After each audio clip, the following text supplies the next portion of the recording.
Welcome back to the Code With Me videos for Chapter 11. In this video, we're going to start with the styling text folder in brackets. So go ahead and close the previous ones and open up the styling text index page.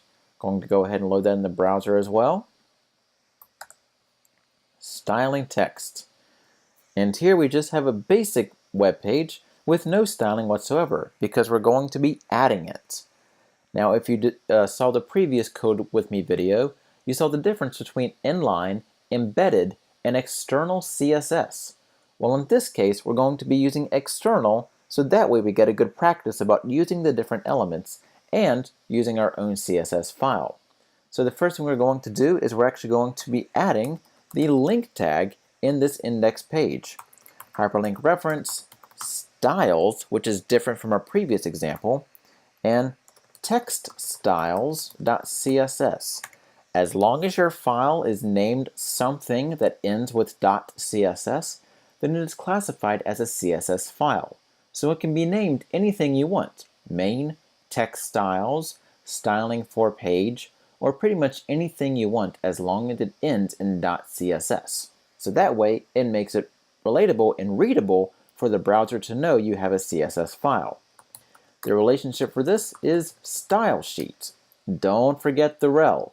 If you forget the rel, it may not load. There are other values you can include for this attribute, but that's a little more advanced than we're going to get to for this course. So right now, just say rel in style sheet. Now, as before, we don't have the file, so we're actually going to be making it ourselves. Make sure you right-click or control-click inside the styling text folder, new folder, styles, and inside that, new file, textstyles.css.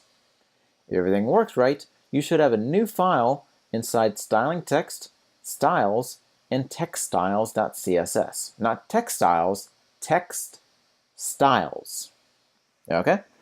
Inside this, we're going to have the body selector, and we're going to select the font family of Tahoma, Verdana, and a sans serif fallback. Don't forget your closing brace.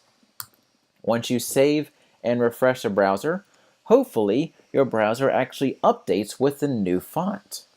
Because we have located the actual external CSS file, and this one file will update across the whole entire website or web page in this case.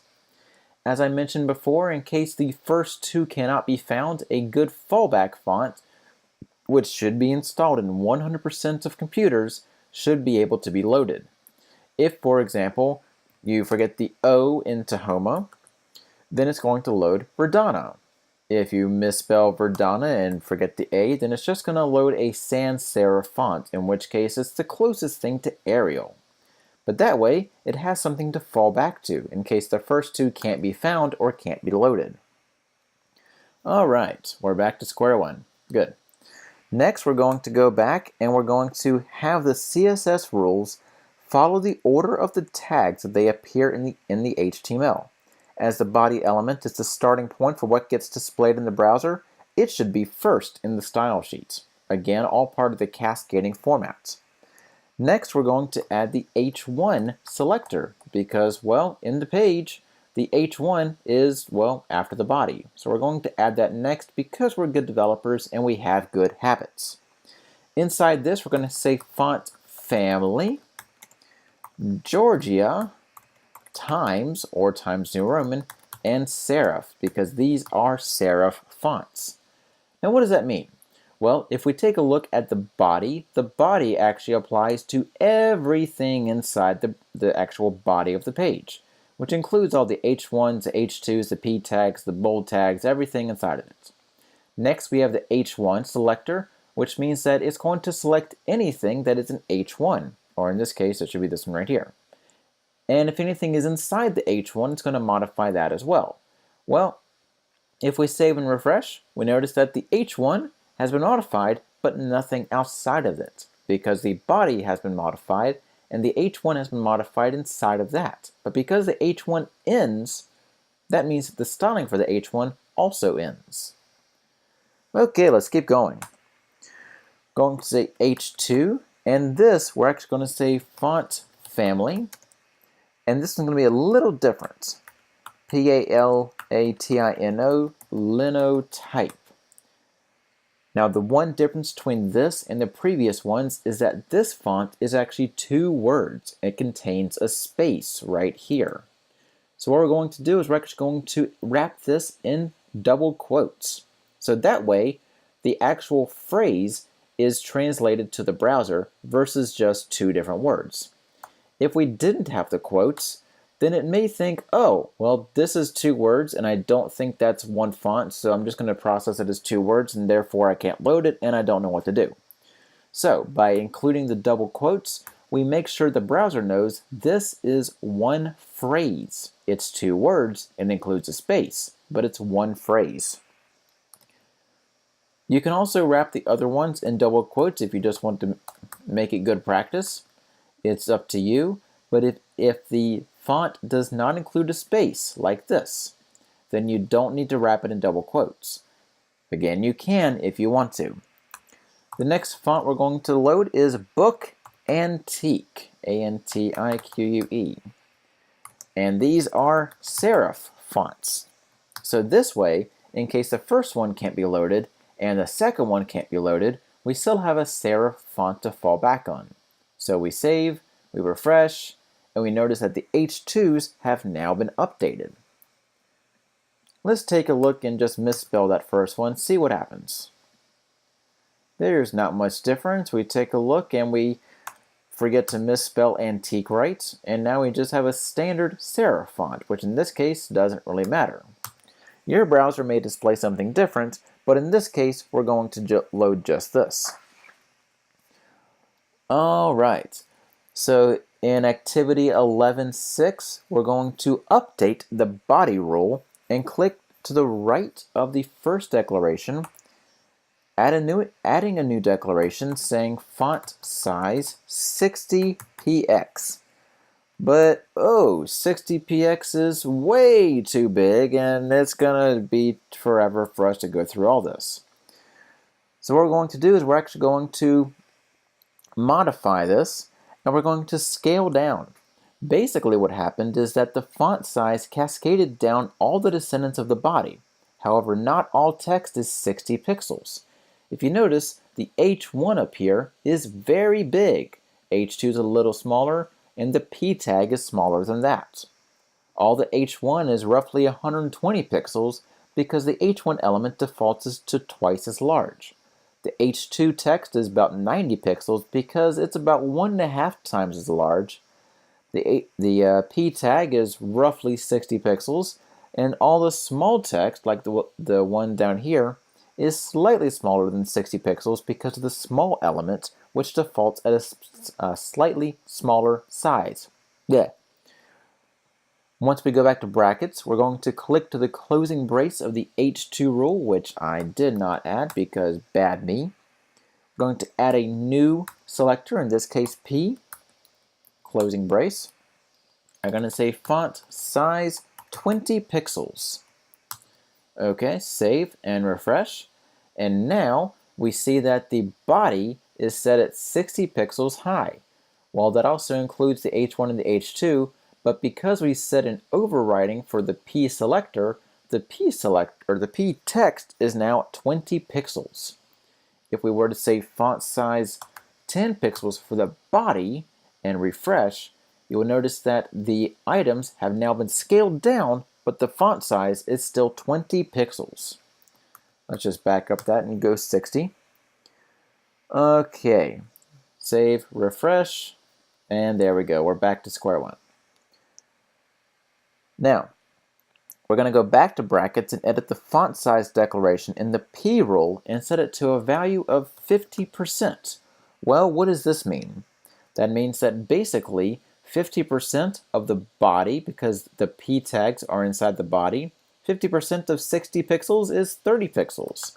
So if we save, we refresh, you notice that now it's a little bigger because this is 30 pixels based on the body's 60 pixel size.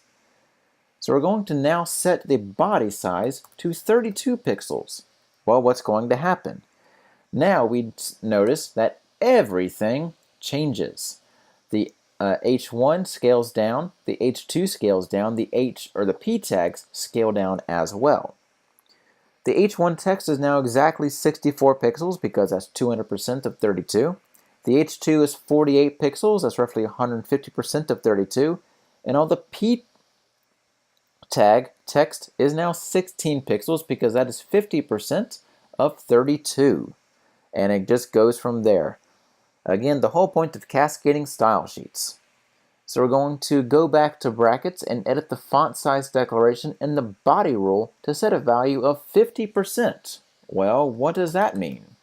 Well, 50% of 50%, well, let's see what happens. We save, we refresh, and now everything is very, very tiny. The body's font size of 50% sets the default text size to 8 pixels, which is 50% of the 16 pixel browser default. So now, all the H1 text is exactly 16 pixels, which is right there. The H2 is now 12 pixels. And the paragraph is only 4 pixels, which is 50% of their original setting, because 50% is 50% of the body. And it just cascades down from there.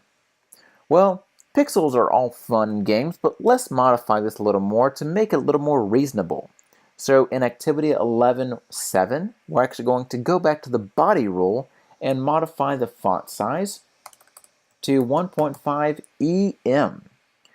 1.5 EM is roughly the same as 150%. So the page is now set to use a default text of 24 pixels. It's a little bigger, right? We're also going to go back to brackets and edit the font size of the P rule to use EM instead of percents. So instead of 50%, we're going to say 0.5 EM. Save, refresh, and, well, there's not much difference. That's, again, because the value of 0.5 EM works just like 50% of the previous value because it is scaling it based on the body. If you were to type 0.5 EM, that's the exact same thing as 0.5 EM. The 0 is optional because 0 is just a floating value. Now we're actually going to modify the EM in P tag to REM. Now again, REM means that we're going to base this on the root, not just the body, but the HTML styling itself. And since the HTML default styling is 16 pixels, now we're basing it on 0.5% of the root EM, or scalable value, of the HTML document. Which means if you save, you refresh, now it is actually scaling it down because the actual value of the default value of the HTML styling is 16 pixels. So 0.5 REM means that it's going to scale it down based on the HTML styling, which means 8 pixels, versus the EM, which just bases it on the body, because that is the first styling rule that is being applied when, in this case, the P tag is based inside the body.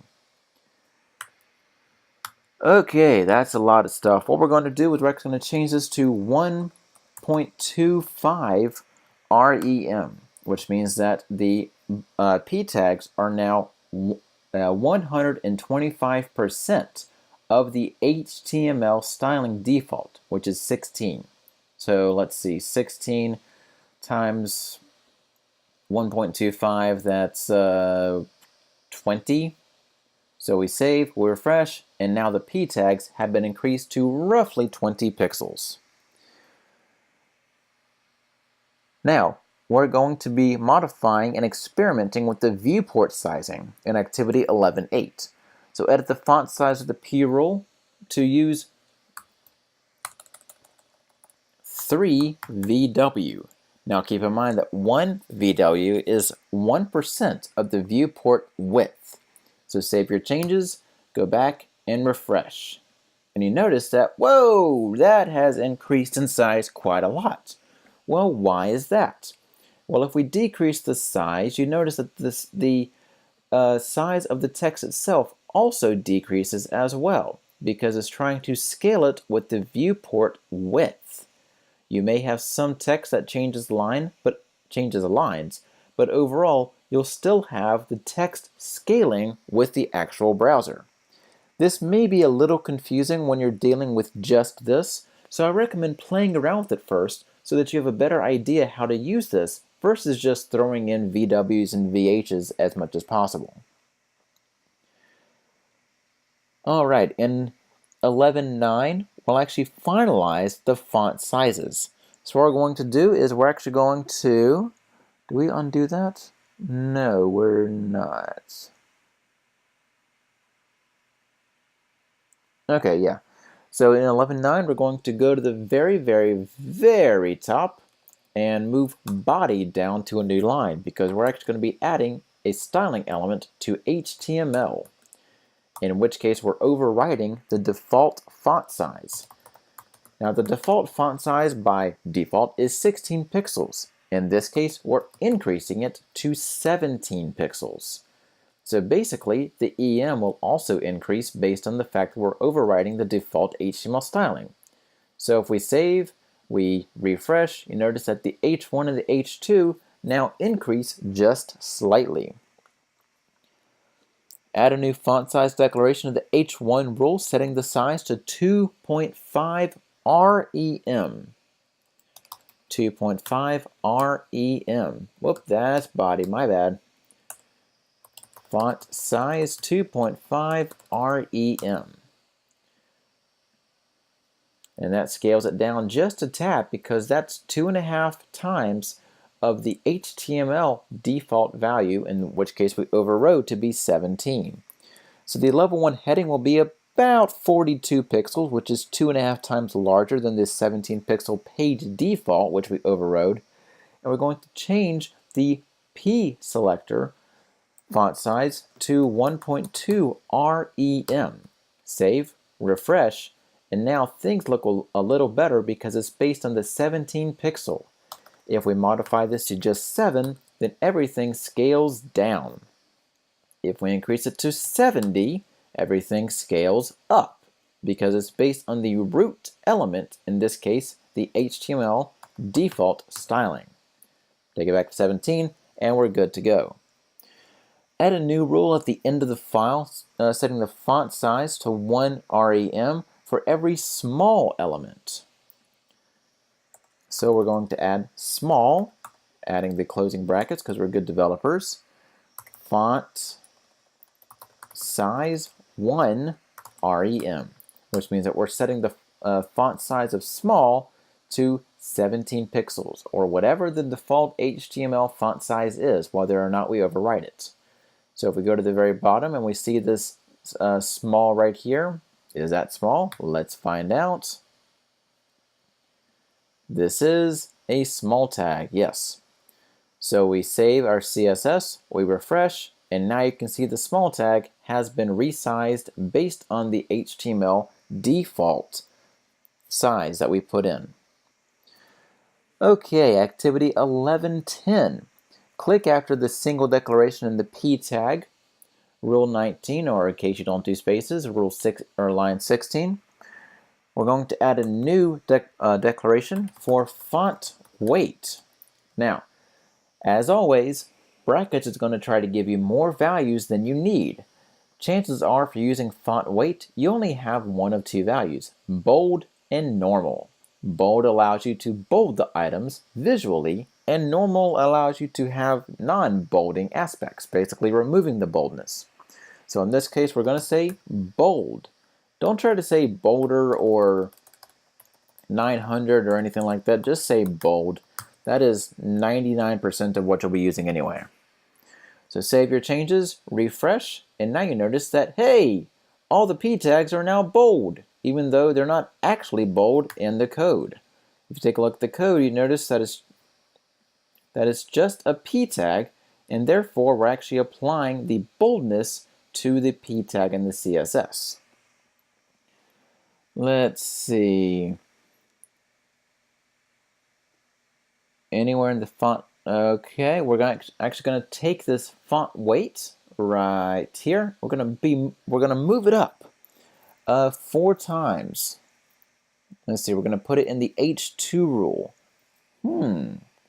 This is weird. What we're gonna do is we're actually gonna move it up. Wrong one.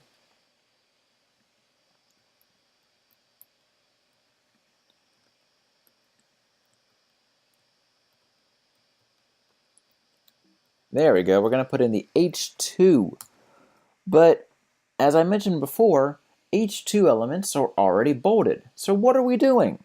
Well, what we're doing is we're actually removing the boldness. So if you save and you refresh, you notice that the P tags are no longer bold. But instead, we're actually going to change this to normal. So therefore, the H2s now have their boldness removed.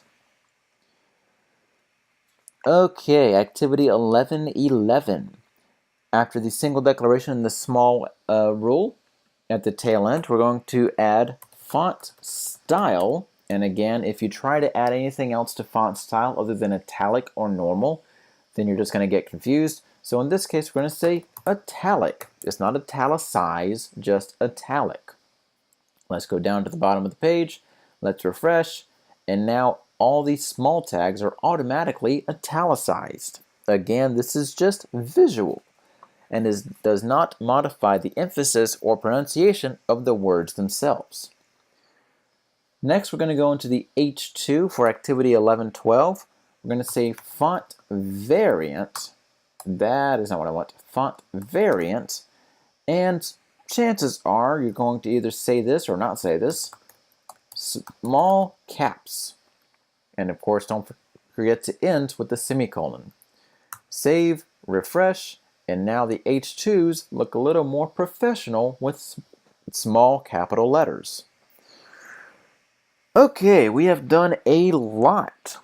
Next, for activity 11:13, we're actually going to change the property from line 6. Right here, the font family and font size to just font. In this case, is line 5. That's because I don't put spaces between the selectors. Now, this is not a valid shorthand as it is missing the size. You will see how this affects the browser. So save your changes and refresh the page. Notice that, whoa, things didn't work out as well. Why did everything go back to the old font?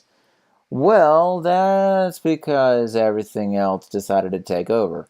So what we're going to do is we're actually going to return to brackets and change font back to font family. So just undo, save, refresh, we're back to go. And we're going to modify the H1 rule. H1 for font family. Let's see.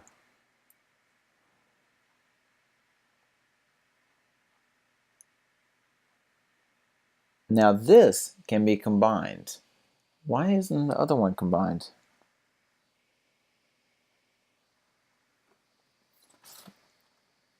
Oh, that's because okay. My bad. I was not supposed to have the body font size based on activity 11:9. All right. So with the H1, now that we're back to where we're supposed to be, you'll notice that we have a font family and a font size. We can actually combine these two and just say font. Well, once we have a shorthand, we're going to modify it to say 2.5 REM, and we can get rid of this second line. Once we save, we refresh, and now things change a little bit. The H1 element displays, that is H1, yeah, H1. The H1 element displays at 2.5 REM as indicated in the typeface because the shorthand is valid. We have the size located first, and then the font family, and then the fallback font. No other rule includes both the font family and the font size declaration, which is correct. So font shorthand cannot be used anywhere else. For example, if we just took font family and removed that, this would give us technically a CSS validation error. Okay, activity 11:4. Going to click to the right of the single declaration in the P tag. Going to say text align right. Text-align left is the default value, so text-align right means that we can actually set the p tag to be on the right. You may have a few examples about how this can be used and when this can be used, especially in different languages, but in most cases you'll be dealing with text-align left or even text-align justify, which we'll cover in just a minute. You can also change this to text-align center, which means that the browser will automatically determine how to center this so that the information is displayed center aligned based on the page. If you decrease the actual size of the browser, you'll notice that new lines get created because the center alignment is allowing the different text to be on different lines versus just left aligned. And even as soon as new lines are created, you notice that the text kind of stays on its own based on the center alignment of the browser. You can also say text align justify, which again makes it left and right aligned, but spaces the words out so that the left line has alignment and the right line has alignment. If you decrease the browser spacing or the browser width, you notice that some spacing between words may change, but that's because it's trying to automatically calculate how to space the words out so that the left and the right both look blocky. Okay, what we're going to do is we now have consistent left and right margins. You may notice that there's some inconsistent spacing between words or distracting rivers or shapes created by white space within the paragraphs, and that's perfectly fine. But in this case, we are going to delete the text align rule in the P selector. But what we are going to do is we're actually going to add it, text align center, in the small rule. So that way the rules or the tags can be center aligned.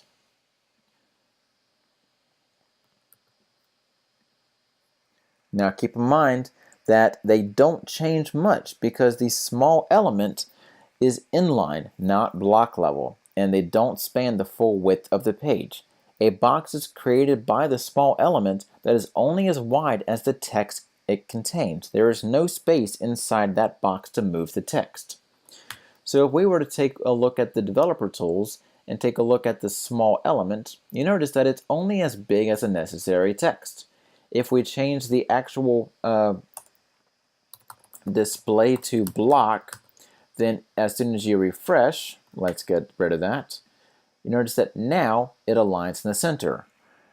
But, well, that's not exactly what we wanted to do. So what we're going to do is we're actually going to move this to, we're going to move the text align center to the H2. If you save, if you cut and paste, you can do that, or you can actually move it up as well. Regardless, it has to be inside the H2. And because the H2 is a block element, now you'll notice that the H2 is actually spaced in the center.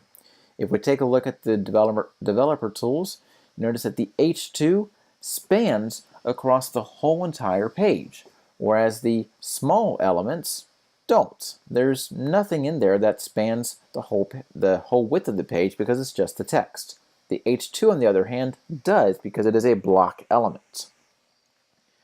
And let's get rid of that. All right, activity 11.15.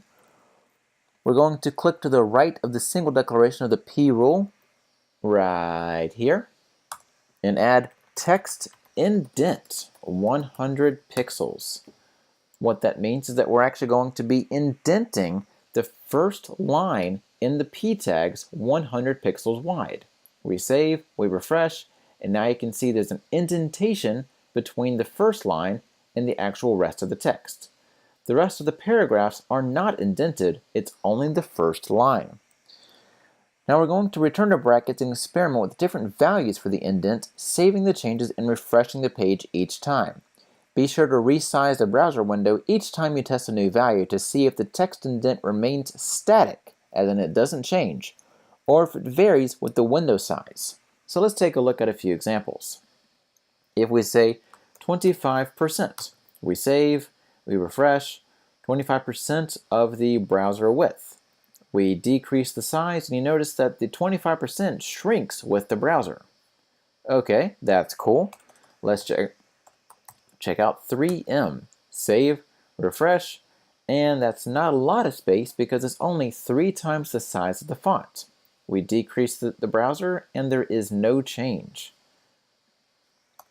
Next we have 6, REM. And if you recall, that's based on the root element value of 17 pixels.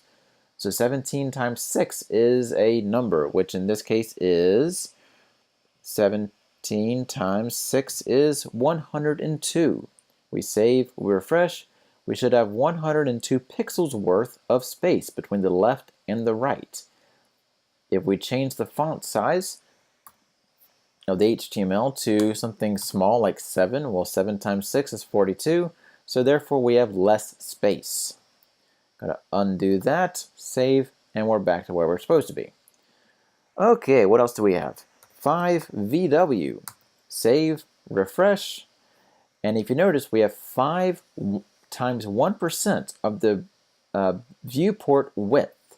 So if we increase our size, there's a slight increase. We decrease our size, there is a decrease in space. Okay, what else we got? We have 100%. Well, what does that mean? We refresh, and whoa! Well, that kind of worked, but what happened?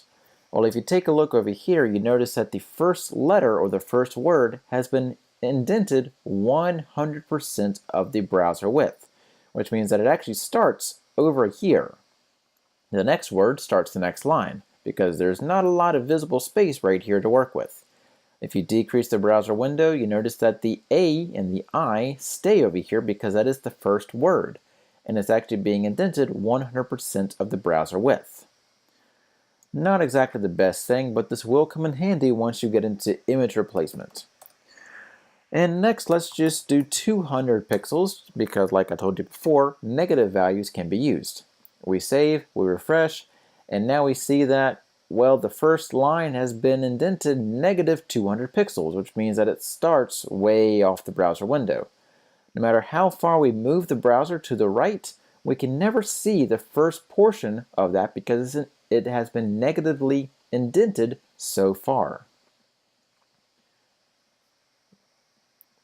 So in this case, let's just go back to, let's just take it out because that'll make things a little easier. So we save, we refresh, we're back to this. Good. All right, activity 1116. Click to the right of the P tag like always and say text transform lowercase. So in the P tag, we're going to change all the text to lowercase. No matter what it is, if it's uppercase or not, we're going to update it to make it lowercase. There we go. All the P tags are now lowercase. If we say capitalize, make sure you spell that correctly, save, refresh, and now every first letter of the word, no matter what it is now capitalized. If we say uppercase, every letter, regardless of what it is now uppercase. Now, we don't like it in the P tag, so what we're going to do is move this into the H1. Wrong file.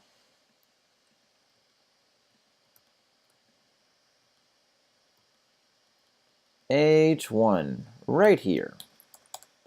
So now the H1 should have all capital letters. There we go. Nice. Okay, activity 1117. Click to the right of the H2. That's a new one. Going to say text decoration. Now, if you recall, text decoration allows you to add or remove a line in the actual element. In this case, we're going to add an underline to the H2. We save, we refresh, and now the H2 has an underline. This may or may not get out of hand, as some people may want to click on it thinking it's a link. You can actually remove the underline from a link if you want to by saying text decoration none. But let's not get to that yet. What you can also do is add a secondary line by just saying overline. So underline and overline. We save, we refresh, and now the H2 doesn't look like a link anymore, but instead has an overline and an underline, making it look more like a table of contents header than an actual link. Okay, almost done. Activity 1118, we're going to add something after the H1. In this case, text shadow. Now don't forget, text shadow needs 3 to 4 values, in most cases 4. So in this case, we're going to say 3px, 4px, 5px, and black. We save, we refresh, and now the first H1 has a nice text shadow. We moved it down, or I'm sorry, we moved it right 3 pixels because it's the X value, down 4 pixels, the Y value. We blurred it by 5 pixels, and we added the background color of black. Just to give you a good example about how things work, we can say 30 pixels, and you can see that it now moves to the right 30 pixels because that is the X value. If we say 40 pixels, that moves it down 40 pixels because of the Y value. And if you say 50 pixels for the blur, that means that this blur is going to get so blurry you can't even tell what it is. Okay, let's go back and have this cool little 3D effect. What we're going to do is we're actually going to change the location and color of the shadow. So all of this, we're going to modify. I'm going to say -3 pixels. Just modify. We take that to the left as it is negative. I'm going to change this to -2 pixels to move it up 2 pixels based on the 0 location of the axis. We're going to blur it 10 pixels, make it a little more blurry, and we're going to make the color red. There we go. Now it looks like it's almost flame-worthy. That's kind of cool. But one thing you can also do is create a glow. So basically, if you move the X and the Y value to 0 and 0 and increase the blur to a percentage, then that means that basically on the 0, 0 axis, you have a glow or a shadow across all the letters. So instead of 3 pixels, you can say 0 and 0. You can add px after it, but 0 is 0 across the board. So if you want 0em, 0px, 0pt, 0%, it doesn't matter. 0 is 0. So let's save that. Let's refresh. And now you can see that each letter kind of has a nice little glow around it. But we're not done yet. We also want to change the color to blue. There we go. Now we have a nice blue glow around the letters, even though it's just a text shadow that has a 0, 0 axis. Alright, activity 1119. We're going to add items to the text shadow. I'm going to modify this to 1 pix, 1 pix, 0, and red.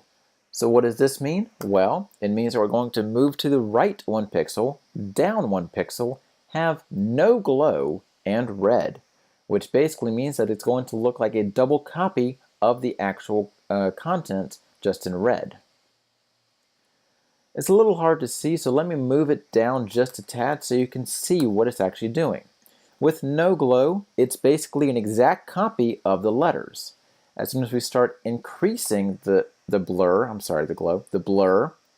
to say 10 pixels, now you can see the blur is happening. But because we have no blur at 0, it's basically just an exact copy. So let's get back to 1 pixel and 1 pixel as activity 1119 states so. We're going to add a secondary shadow.